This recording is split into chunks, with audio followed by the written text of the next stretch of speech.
عليكم البنات، كي دايرين؟ نتمنى تكونوا بخير وعلى خير. اليوم ان شاء الله في هذا الفيديو غنقدم لكم كبده مشرمله. غنحتاجوا بصله مقطعه، مطيشه مقطعه، مطيشه كبيره مقطعه مربعات، شويه ديال الربيع والمعدنوس، الزيتون، واحد 250 غرام ديال الكبده. العطريه غنحتاجوا التحميره، سكنجبير، شويه ديال الملحه، شويه ديال الكمون، ثومه محكوكه، شويه ديال البزار، واحد راس معلقه ديال الهريسه، والحامض مصير. غنبداو ان شاء الله. غنديروا واحد 4 المعالق ديال الزيت البلديه والزيت المائده، غنخلطوهم 2 معالق وغنديرهم في هاد الكاسرونه، نشعلوا عليهم العافيه، نخليو الزيت سخون. من بعد ما سخنات لينا الزيت غادي نضيفوا ديك البصله المقطعه،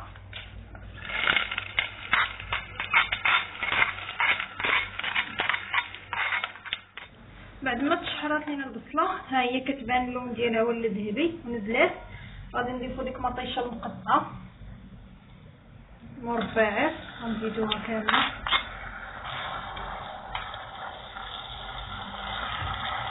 بعد ما خلينا ديك المطيشه والبصله والثومه تشحروا لينا مزيان، غادي نضيفوا الكبده راه حنا ديجا غسلناها مزيان، رقدتها بعدا في الخل والملحه باش تحيد منها ديك الريحه. عاد غنضيفوها،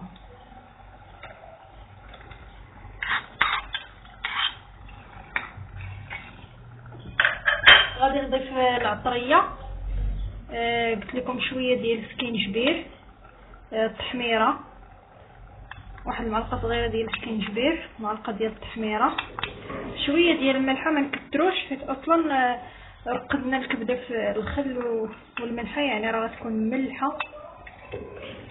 الكمون والبزار، هاد اللب ديال الحامض مصير،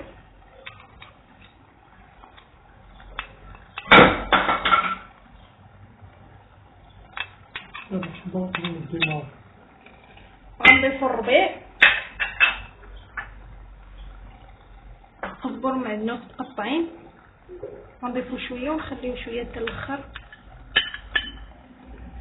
وواحد المعلقه ديال الخل،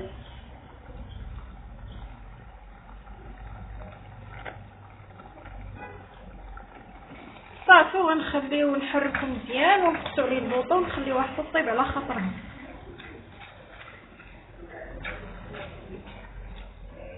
من بعد ما قربت طيب لينا الكبده غادي نضيفو هذيك راس المعلقه ديال الهريسه، اللي بغى يديرها مزيان، اللي ما بغاش ما عندوش مع الحار بلا ما يديرها. غادي نضيفو الزيتون وداك القشور ديال الحامض مصير، صافي. وغنزيدو شويه ديال الربيع وغنخليوها طيب، وغنزيدو شويه ديال الربيع صافي، وغنخليوها تكمل الطياب، ونتلاقاو ان شاء الله من بعد ما طيب باش نوريكم الشكل النهائي. هذا هو الشكل النهائي ديال الكبده ديالنا بعد ما طابت. كتجي بنينه، نتمنى انكم تجربوها. ما فيهاش مقادير بزاف، انا ديما تنحاول نقدم لكم وصفات بسيطه وسهله حتى بالنسبه للمبتدئات، يعني تشجعوا انهم يوجدوها وينوعوا بها المائده ديالهم.